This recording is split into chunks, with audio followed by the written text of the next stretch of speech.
the crystal beings known as the had been alone for 3,000 years.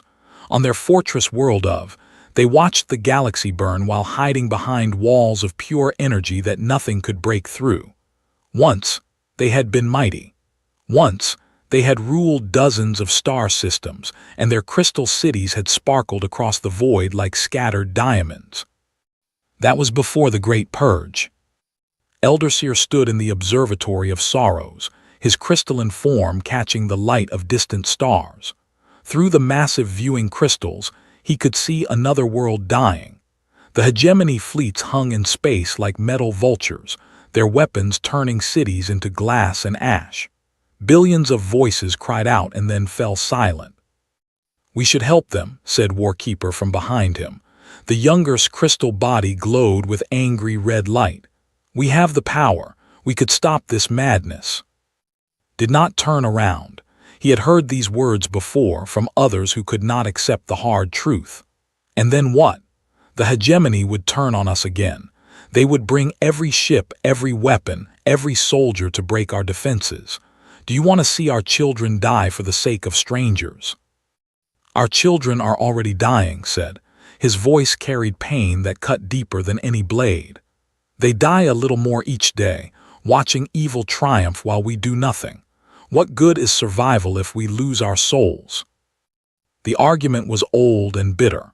3,000 years ago, they had tried to stop such cruelty. They had used their great powers to defend the weak against those who would destroy them. The response had been swift and terrible. The old hegemony, ancestors of the current rulers, had united every aggressive species in the galaxy against them. The war had lasted 50 years and cost the almost everything. When it ended, only a few thousand remained alive. They had retreated to and raised the Great Barrier, swearing never again to interfere with the galaxy's affairs. Better to be alone than extinct. Finally turned to face his old friend. Both had been young when the purge ended. Both remembered the screams of their people as crystal cities cracked under orbital bombardment. "The code exists for good reason. We tried to save the galaxy once. It nearly destroyed us." "The galaxy has changed," insisted. "New species have risen. Perhaps some would stand with us instead of against us." "New species die just as easily as old ones," said. Through their connection to the great crystal at its heart, he could feel the deaths happening across the galaxy. Each extinction was a needle in his soul. "The hegemony grows stronger while we grow fewer. Time is their ally, not ours." Meanwhile, far across the galaxy, humanity had just learned they were not alone in the universe. Captain of the exploration ship UES Horizon stared at her screens in horror. The planet below had been beautiful just hours ago. Green continents, blue oceans, white clouds swirling in perfect patterns. Now it was a burning ball of rock and metal. "Captain," said her communications officer, Lieutenant Park, "I'm picking up distress signals. There are survivors in orbit, some kind of refugee ships." Nodded grimly. They had come here following signals from what their scientists thought was an advanced civilization. Instead, they had found genocide in progress. "Take us closer. Prepare the rescue pods." "Ma'am," said her tactical officer, Commander Hayes, "unknown ships approaching. Big ones, they're targeting the refugees." On the main screen, massive warships emerged from behind the planet's moon. Their design was alien and threatening, all sharp angles and weapon ports. Warning lights flashed across the horizon's bridge as targeting scanners locked onto their small ship. "They're hailing us," Park reported, "audio only." The voice that came through the speakers was cold and mechanical, filtered through translation software. "Unknown vessel, you will withdraw immediately. This system is under hegemony authority. Interference with lawful operations will result in destruction." Felt her hands tighten on her command chair.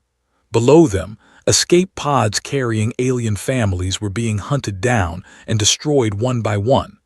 Children were dying while monsters talked about lawful operations. "Mr. Hayes, bring weapons online," she said quietly. "Captain," Hayes said carefully, "we're heavily, Those ships could vaporize us without trying hard. I know, said. She thought about her daughter back on Earth, probably asleep in her bed and dreaming of becoming a space explorer like her mother. But we can't just watch this happen. If we do nothing now, what does that make us? The hegemony ships were closing in on the remaining refugee vessels. Could see families pressed against tiny windows, looking up at the human ship with desperate hope. All hands, this is the captain, she announced over the ship's intercom. We came out here to explore and discover. What we've discovered is that there are bullies in space just like there were bullies on Earth. I won't order anyone to fight, but I won't run away while children die. Anyone who wants to leave can take the escape pods. The rest of you, let's show these bastards what humans do when someone picks on the innocent. No one left their post. The UES Horizon was a science vessel, not a warship. It carried only light weapons meant for clearing asteroid debris. Against the hegemony dreadnoughts, it should have been like a child throwing stones at tanks. But Captain had been a fighter pilot before becoming an explorer, and she knew how to make every shot count. The Horizon dove toward the planet, using its superior speed and agility to dodge the massive alien weapons. Precision strikes from their particle beams disabled the engines on one hegemony ship, sending it tumbling out of control. A spread of torpedoes cracked the hull of another. For 20 precious minutes, the small human vessel danced between giants, buying time for refugee ships to escape toward the edge of the system. Then the hegemony found their range. The Horizon died in a flash of white light, taking her crew with her. But in those final moments, managed to save nearly 2,000 alien refugees and send a message that would change the galaxy forever. The message was simple: Earth stands for those who cannot stand for themselves. It would take months for that signal to reach human space. When it did, humanity would face a choice between safety and doing what was right. The sensors detected the brief battle. Another young species had chosen to interfere and paid the price, felt their deaths like echoes of his own people's ancient suffering. He did not yet know that these deaths would be the beginning of everything changing. Admiral Sarah stood before the emergency session of the United Earth Defense Council. The massive chamber was filled with representatives from every nation on Earth, their faces grim in the blue glow of holographic displays. Those displays showed the same terrible truth over and over. Massive alien fleets were moving toward human space, and Earth had nothing that could stop them. The hegemony has identified our home system, Admiral reported. Her voice was steady, but those who knew her could see the strain in her eyes. Intelligence estimates put their invasion force at over 1,500 ships. Our entire fleet consists of 37 vessels, most of them exploratory craft like the Horizon. President Martinez leaned forward from his seat at the head table. What about our defense stations, the orbital platforms? They would buy us perhaps an hour, replied. The hegemony has been waging interstellar war for centuries. They know how to crack planetary defenses. The chamber erupted in worried murmurs. Earth had been so proud of their achievements. First fusion power, then faster-than-light travel, then the first tentative steps toward the stars. Now they faced extinction before they had even begun to spread across the galaxy. There has to be something we can do, said Doctor from her seat in the scientific advisory section. The looked tired but determined. The refugees from the system are still being processed, but some of them have been talking. They mention an ancient race called the... Nodded toward Doctor, please share what you've learned. Stood and activated her data pad. Images appeared on the chamber's main screens, showing crystal beings of impossible beauty. According to the refugees, the once ruled a third of the galaxy. They were powerful beyond imagination, able to manipulate space and time itself. But they from galactic affairs centuries ago after a great war. Why should we care about hermits? Demanded General Harrison from the military section. Even if they exist, what good are they to us if they won't fight? Because, Doctor said quietly. The refugees say they are the only beings the hegemony truly fears. There are legends that their fortress world is completely impregnable, if we could convince them to help us. The chamber fell silent. It was a desperate plan built on rumors and legends, but what other choice did they have? Admiral stepped forward. I volunteer to lead the mission. Absolutely not, President Martinez said immediately.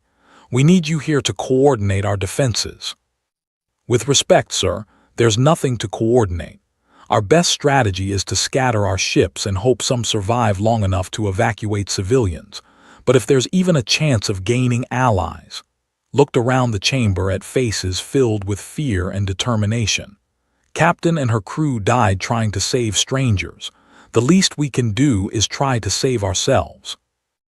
After hours of debate, the Council approved the mission. The fastest ship in the human fleet, the UES Defiance, would attempt to reach the Captain Torres, former flight instructor, volunteered to command the mission. You know this is probably suicide, Admiral told him as they reviewed the mission plans. Torres smiled sadly. Was my best student. She taught me something important when she died out there. Sometimes doing the right thing matters more than surviving. The Defiance launched 3 days later, carrying a crew of 20 volunteers and humanity's desperate hope. Their journey would take them through the heart of hegemony space, dodging patrols and avoiding the massive fleets gathering for Earth's destruction. Captain Torres had hand-picked his crew from among the military's best stealth specialists. They used every trick Earth's paranoid military planners had developed during the world wars of the previous century. The Defiance could hide from sensors, mask its energy signature, and slip through space like a ghost. For 6 weeks, they played cat and mouse with hegemony patrols. Twice they hid in asteroid fields while enemy ships passed within a few thousand kilometers. Once they had to shut down all systems and drift for 3 days while a hegemony battle group swept the area around them. Lieutenant Commander Singh, the ship's navigator, plotted their course using data from the refugees. The location of was legendary, spoken of in whispers by those who claimed their ancestors had once traded with the crystal beings. Following those ancient star charts was like chasing ghosts. Contact ahead, reported Ensign Williams from the sensor station. Massive energy readings, something big. Torres felt his heart skip. After weeks of running and hiding, they had finally found their destination. Through the Defiance's forward viewer, appeared like a jewel hanging in space. The planet was surrounded by a shimmering barrier of pure energy that pulsed with colors that had no names. It's beautiful, whispered Dr. Sarah, the missions. It's also scanning us, Williams reported. Multiple energy beams, very sophisticated. They know we're here. Torres took a deep breath. This was it. Either they would listen to their plea for help or the mission would end before it truly began. Open a channel, all frequencies. Channel open, sir. This is Captain Torres of the United Earth vessel Defiance, he said into the silence. We come seeking Our worlds are in danger and we need help. For long minutes, nothing happened. Then space around began to ripple. Massive shapes emerged from behind the energy barrier, ships that looked like they were carved from living crystal, their surfaces catching and reflecting starlight in patterns that hurt to look at directly. Incoming transmission, Williams reported, audio and visual. The main screen filled with the image of a being that looked like it was made of living starlight contained in crystal. When it spoke, its voice was like wind chimes in a gentle breeze. I am Elderseer of we know of your species, humans of Earth. We sense the death of your ship in the system. Your people showed courage in a dark moment. Torres felt hope bloom in his chest. Then you know why we're here. The hegemony is coming to destroy our world. They have 1,000 ships. We have 30. We're asking for help. His crystal form seemed to dim. Young species always ask for help when the darkness comes for them, but help has a price. The hegemony would turn their full fury on any who stood with you. We learned this truth in blood and fire long ago. Then you'll let them destroy Earth? Doctor asked from beside Tors. You'll just watch while billions die. We watch many worlds die, replied sadly. It is the burden of survival. We cannot save everyone without dooming ourselves. Tors felt the weight of his species' fate on his shoulders. Everything they had hoped for was slipping away. But then he remembered and her last message. Earth stands for those who cannot stand for themselves. Then we stand with you, Tors said simply. His crystal form flickered in what might have been surprise. What did you say? You said the hegemony would attack anyone who helped us. Well, they're already attacking you, aren't they? I can see their siege ships moving into position beyond your barrier. They're planning to finish what they started 3,000 years ago. On the screen, more crystal ships began appearing around. Hundreds of them, each one beautiful and deadly. But Tors could also see the dark shapes of hegemony dreadnoughts gathering at the edge of the system. Let us help you, Tors continued. One ship isn't much, but sometimes one ship can make a difference. Captain proved that. For the first time in 3, a elder seer was speechless. No species had ever offered to help them. Every young race that had approached them wanted protection, wanted them to fight their battles. This was something entirely new.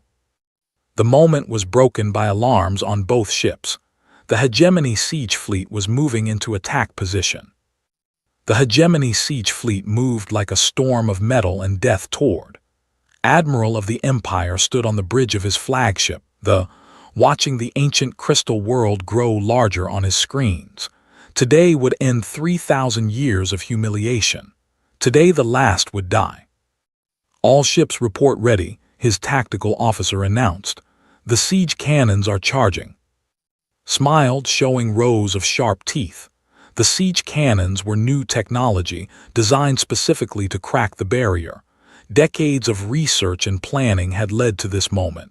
Begin the bombardment. I want that barrier down in 6 hours. The space around erupted in fire as hundreds of hegemony ships opened fire. Massive beams of energy struck the shimmering barrier, causing it to flare and pulse. But the ancient defenses held, just as they had for. Inside the barrier, Captain Tors watched the attack from the bridge of the Defiance. The human ship looked tiny next to the massive crystal vessels of the fleet, but Tors had positioned it between the enemy and anyway. Sir, said Lieutenant Commander Singh, we're getting massive energy readings from the hegemony ships. Those siege cannons are designed to penetrate the barrier eventually. Elder Seer's image appeared on the main screen. The crystal being's form was flickering with distress. Captain Tors, you must withdraw your ship. When the barrier falls, nothing will survive the bombardment. How long until the barrier fails? Tors asked. Perhaps 8 hours at current bombardment levels, replied.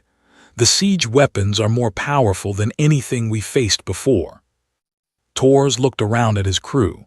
Every face showed the same determination he felt. Then we have 8 hours to make a difference. What happened next became legend.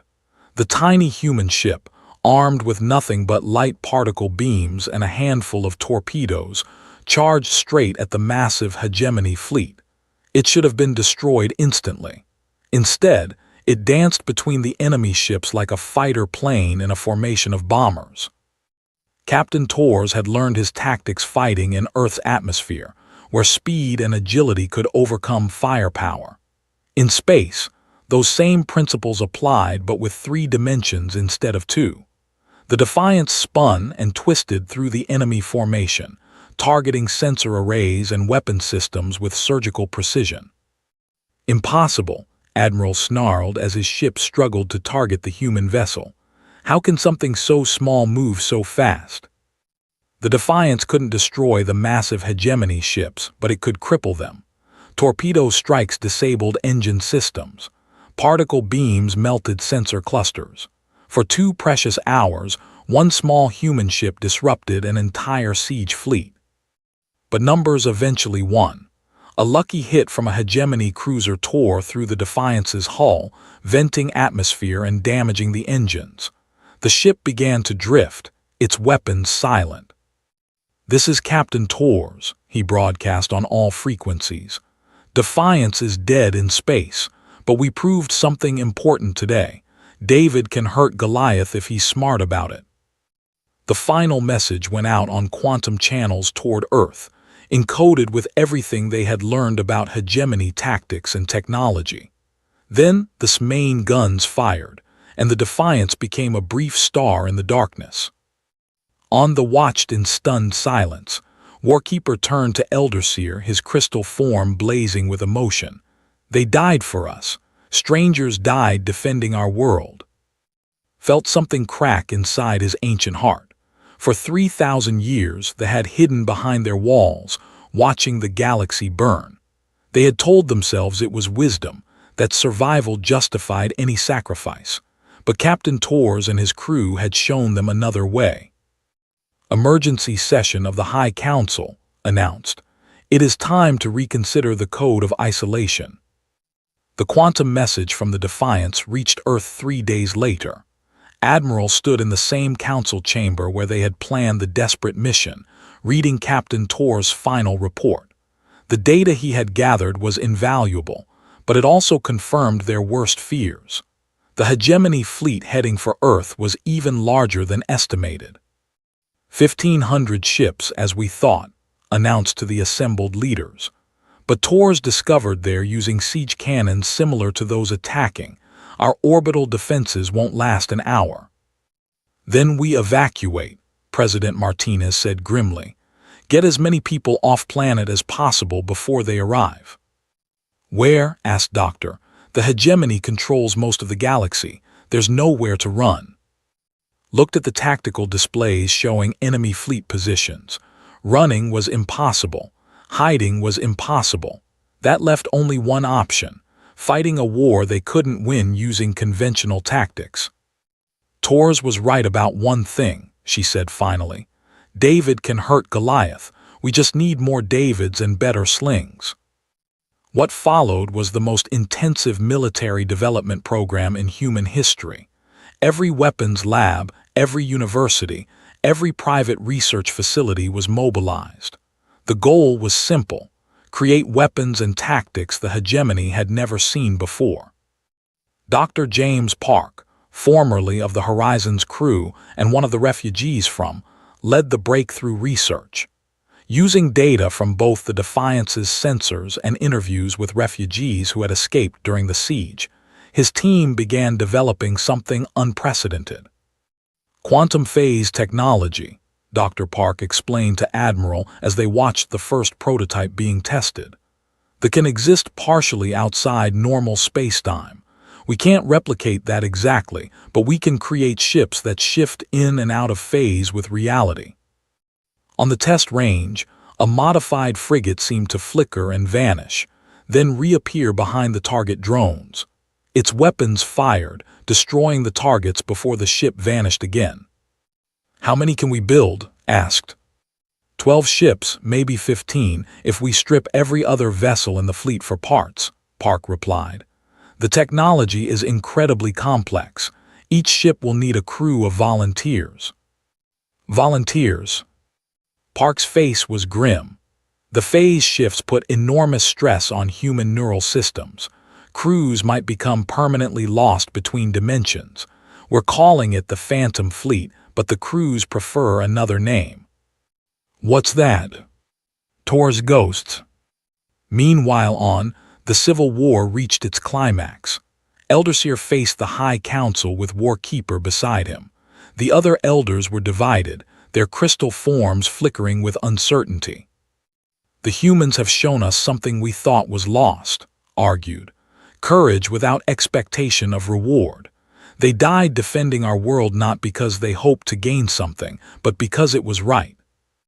"And look where such courage led them," replied Elder Keeper, leader of the isolationist faction. "Their world faces destruction. Their species may be extinct within days. Is this the wisdom you would have us follow?" "Yes," said simply. His words rang through the crystal chamber like a bell. "I would rather die standing with friends than live forever hiding from our responsibilities." The vote was close. 7 elders supported maintaining isolation. 8 voted to emerge from hiding. For the first time in 3, they would take sides in a galactic conflict. But their emergence came at a cost. The siege had damaged the Great Barrier beyond repair. Within days, the ancient defenses would fail completely. They would face the hegemony's full fury with their sanctuary destroyed. As the first Phantom Fleet ships began their shakedown cruises around Jupiter, and Crystal ships prepared for their first battle in 3,000 years, the galaxy held its breath. 2 desperate civilizations were about to challenge an empire that had ruled through fear for centuries. The question was not whether they would win. The question was whether they would make their deaths count for something. Admiral, watching from his flagship as the barrier flickered and weakened, believed he already knew the answer. In 12 hours would fall. In 3 days his fleets would reach Earth. The galaxy's brief moment of defiance would end in fire and silence. He was wrong. The first Phantom Fleet ship phased into normal space just behind his flagship, its weapons already firing. Commander felt reality bend around her as the UES Wraith phased back into normal space. The sensation was like being turned inside out while falling through ice water. Her neural implants screamed warnings as the quantum field generators pushed her consciousness partially into dimensions that human minds weren't meant to experience. "Target acquired," reported her tactical officer through gritted teeth. Lieutenant Foster's hands were shaking from the neural stress, but his aim was perfect. Hegemony Command Cruiser, range 2,000 kilometers. "Fire ordered." The Wraith's weapons tore through the enemy ship's hull like paper. The Hegemony vessel had been designed to fight conventional opponents, not ghosts that appeared from nowhere. Its shields were calibrated for the wrong dimensional frequency. Its sensors couldn't track targets that existed in multiple realities at once. "Phase out," commanded. 30 seconds to next target. The Wraith vanished again, leaving behind a crippled enemy ship and a growing legend. For 6 months, the Phantom Fleet had been haunting Hegemony space. 12 ships crewed by volunteers who knew they might never return home, appearing without warning to strike at supply lines, command centers, and communication relays. Admiral stood in the ruins of his flagship's bridge, emergency lights casting strange shadows across twisted metal. The humans had hit the 3 times in the past week, each attack lasting only minutes but causing devastating damage. "Sir," his tactical officer reported, "another convoy was destroyed in the system. Phantom ships again. No survivors." His claws scraped against his command chair. The humans were like a disease spreading through the Empire. They couldn't be fought using conventional tactics because they refused to follow conventional rules. They appeared, struck, and vanished before retaliation was possible.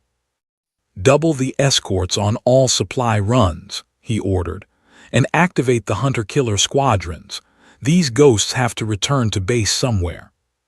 But finding the Phantom Fleet's base proved impossible. The ships could phase through solid matter when necessary, hiding inside asteroids or gas giants. They had no permanent facilities, no fixed supply lines. Each vessel was self-sufficient for months at a time. On Earth, Admiral watched the tactical displays with grim satisfaction. The Phantom Fleet couldn't win the war by itself, but it was buying precious time. Every day the Hegemony delayed their main assault was another day for humanity to prepare. "The orbital defense platforms are ready," reported General Harrison. "New design, based on captured Hegemony technology. They should last longer than an hour." "How much longer?" asked. "Maybe 6 hours if we're lucky." Nodded. It wasn't enough, but it was better than before. The real hope lay in the secret project hidden in the asteroid belt beyond Mars. If Dr. Park's team could solve the final technical problems, they might have something that could truly change the balance of power. Meanwhile, in the system, the alliance between humans was being forged in the fires of battle. Elderseer stood beside the human liaison, Dr. Sarah, watching as crystal ships and the few remaining human vessels coordinated their defense. "Your Phantom fleet is impressive," said, "but they cannot be everywhere at once. The hegemony has adapted their tactics. They no longer travel in small groups." Doctor nodded. She had aged years in the past months, the stress of serving as humanity's representative taking its toll. "We know. Captain reported that their last 3 strikes met heavy resistance. We're losing ships." The truth was harsh but unavoidable. The Phantom fleet had started with 12 vessels.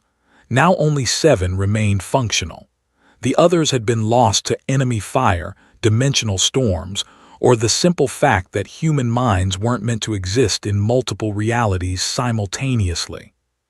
"There may be another way," said carefully. "My people have been studying your phase technology. It is crude but innovative. If we could combine our knowledge with yours." The conversation was interrupted by alarms. Long-range sensors had detected a massive hegemony fleet approaching the system, not the siege force they had been fighting for months, but something far larger. The main battle fleet, returning from conquests in the Outer Rim. 2,000 ships, reported Warkeeper from the Crystal Ship. "They mean to end this quickly." Felt the weight of his species' future pressing down on him. His barrier had finally failed completely 3 days ago. The fleet, barely 300 ships, was all that stood between their world and annihilation. "Signal the human vessels," he commanded. "We make our stand here." The battle began at the edge of the system as scout ships from both sides clashed in brief, violent encounters. The ships moved like living things, their crystal hulls rippling with energy fields that could bend space around them. But they were outnumbered 6-1. The Phantom fleet struck first, phasing in behind the hegemony vanguard. But this time the enemy was ready.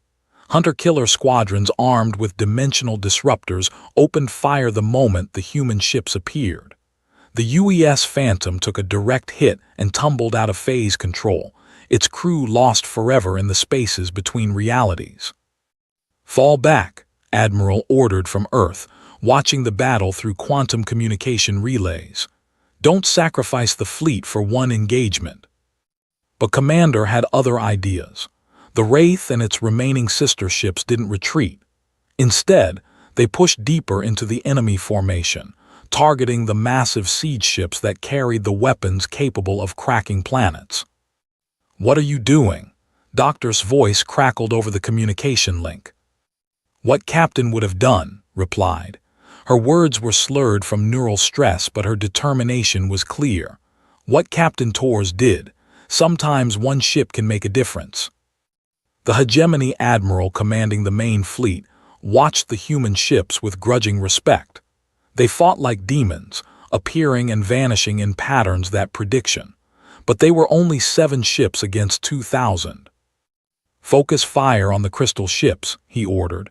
"The humans are gnats. Destroy the fleet and the system is ours." The order proved to be a mistake.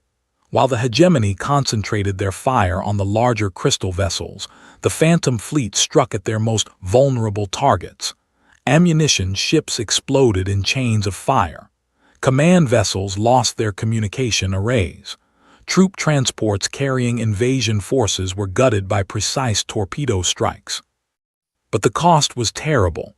The UES Spectre was caught in a crossfire and disintegrated. The Banshee lost phase control and was torn apart by dimensional stress.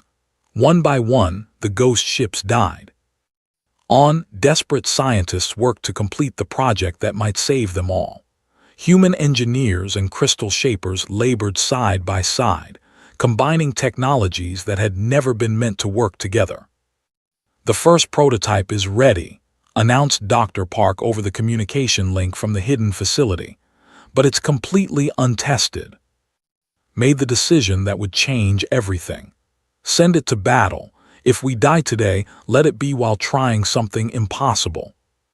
The new ship that emerged from shipyards looked like nothing that had ever existed. Part crystal, part metal, it seemed to exist in multiple dimensions simultaneously. The human crew was linked directly to crystal matrices, their minds expanded beyond normal limits. Commander, now the sole surviving captain of the Phantom Fleet, transferred her flag to the hybrid vessel. The moment her consciousness touched the crystal interface, she felt her perception explode outward. She could see the entire battle from 1,000 angles, sense the flow of time itself. "My God," she whispered, "this is what it's like to be." But the power came at a terrible price. The neural interface was burning out her human brain, replacing organic thought with crystalline logic. She had perhaps an hour before the transformation became irreversible. "All ships," she broadcast to the scattered Alliance fleet, "this is one. We're going to show these bastards what happens when Earth and stand together." The hybrid ship phased into the heart of the hegemony fleet like an avenging angel. Its weapons reached across multiple dimensions, striking targets that thought themselves safe behind shields and armor. But more importantly, it proved that the impossible was possible. If one hybrid ship could fight like this, what could 12 do?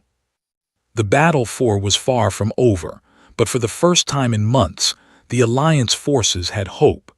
They had found a way to hurt the hegemony badly enough to matter. The question was whether they could build enough hybrid ships before the Empire's full fury descended on them, and whether any of their crews would survive the transformation long enough to use them. Admiral watched his formations crumble before the strange new vessel and felt fear for the first time in decades. The galaxy was changing, and empires built on fear might not survive what was coming. The hybrid ship one drifted silent in space, its hull cracked and bleeding energy into the void. Commander lay unconscious in her command chair, her mind lost somewhere between human thought and crystalline consciousness. The neural interface had pushed her beyond safe limits, but she had accomplished the impossible. She had bought them time. Admiral stood in the Situation Room deep beneath Earth's surface, watching displays that showed hegemony fleets gathering across the galaxy. After the devastating attack the Empire's leaders had decided to end the war quickly and brutally. Every ship they could spare was converging on human space, and simultaneously. "Final count," General Harrison reported grimly. 3,000 ships heading for Earth, another 2,000 moving toward. They're not taking any chances this time. Through the quantum communication link, Elderseer's voice carried the weight of ancient sadness. "My people have fought bravely, but we cannot stand against such numbers. Perhaps it is time to accept that some battles cannot be won." "No," said a weak voice from the medical bay of one. Was awake, her human consciousness somehow still intact despite the neural damage. "We proved something with that first ship. One hybrid vessel tore through 100 enemy ships before they could adapt." Admiral leaned forward. "You're in no condition to." "I'm in exactly the condition I need to be," interrupted. Her voice was different now, carrying harmonics that seemed to come from crystal rather than flesh. "The interface changed me, but it didn't destroy me, and I know how to build more ships like one." What followed was the most desperate construction project in galactic history. Human shipyards and crystal forges worked around the clock to create 11 more hybrid vessels. Each ship required a perfect fusion of technologies that barely understood each other, and each crew required volunteers willing to risk their sanity for a chance at victory. The volunteers came from both species. Human pilots linked their minds to crystal matrices, accepting the transformation that might save their worlds or drive them mad. Warriors bound themselves to human tactical systems, learning to think in ways their people had never imagined. Captain David Park, brother to the late Dr. James Park, took command of 7. As the neural interface activated, he felt his consciousness expand beyond the boundaries of his skull. The sensation was terrifying and wonderful at the same time. "I can feel them," he whispered to his partner, Crystal Singer. "I can sense every enemy ship in the system. And I can feel your tactical knowledge flowing through the crystal network," replied.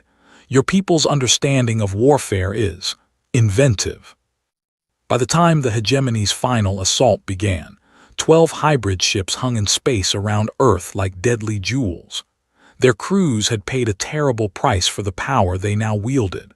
Some had lost pieces of their humanity, while others had gained abilities no organic mind was meant to possess. The enemy came like a tide of metal and death. 3,000 ships commanded by the 5 supreme leaders of the hegemony, the Circle of 5, each admiral determined to claim the honor of destroying humanity. They expected to face desperate defenders with primitive weapons. Instead, they faced something that should not have existed. Squadron launched into battle like avenging angels. Each hybrid ship existed partially in multiple dimensions, making them nearly impossible to target while allowing them to strike from angles that physics. But their true power lay not in individual capability, but in their connection to each other. "All ships phase link established," Commander announced from one. Her consciousness was now spread across all 12 vessels, coordinating their movements with inhuman precision. "Let's show them what happens when you threaten our worlds." The battle that followed redefined the concept of warfare. The ships didn't fight the hegemony fleet in any conventional sense. Instead, they danced through space like a school of fish, each movement perfectly coordinated with the others. Enemy fire passed through spaces they no longer occupied, while their own weapons struck from directions the hegemony had never imagined. But the squadron's most terrifying weapon was revealed when they began targeting not ships, but stars themselves. Captain Lisa, Admiral's daughter and commander of 4, linked her consciousness with the star at the center of the Rigel system. Using knowledge drawn from both human physics and star shaping, she induced a controlled solar flare that disabled the entire hegemony supply network in the sector. "Impossible," breathed Admiral from his flagship Eternal Dominion. "They're manipulating stellar matter from light years away." Across the galaxy, similar scenes played out as the squadron demonstrated their reach. Solar flares erupted in carefully calculated patterns, creating navigation hazards and energy storms that would disrupt hegemony operations for decades. Entire star systems lost power as their suns flickered under alien influence. The psychological impact was greater than the physical damage. The hegemony had ruled through the belief that they possessed overwhelming technological superiority. The sight of their stars dancing to enemy commands shattered that belief completely. "All ships withdraw to the core systems," commanded Supreme Admiral, leader of the Circle of 5. "We regroup in." His words were cut off as Squadron materialized around the Eternal Dominion. 12 ships that existed in multiple dimensions simultaneously, their weapons already charging. "This is Commander of the United Earth Defense Force," her voice carried across all frequencies. "You have a choice. Surrender now or watch your empire burn star by star." His response was to order all ships to open fire. It was a mistake that cost him everything. What happened next became known as the devastation. 12 hybrid vessels moved through the hegemony fleet like a force of nature, their weapons reaching across dimensional barriers to strike at the very heart of enemy ships. The massive dreadnoughts that had terrorized the galaxy for centuries exploded like fireworks as their power cores were destabilized by attacks that bypassed all defenses. But the squadron paid a price for their victory. The neural stress of coordinating attacks across multiple star systems pushed their crews beyond all safe limits. One by one, the hybrid ships began to fade from normal space-time as their crews transcended the boundaries between dimensions. Admiral's voice crackled over the communication link. "Come home. The war is over."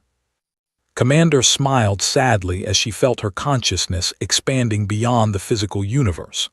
Around her, reality was becoming something beautiful and strange, full of possibilities that mortal minds couldn't comprehend.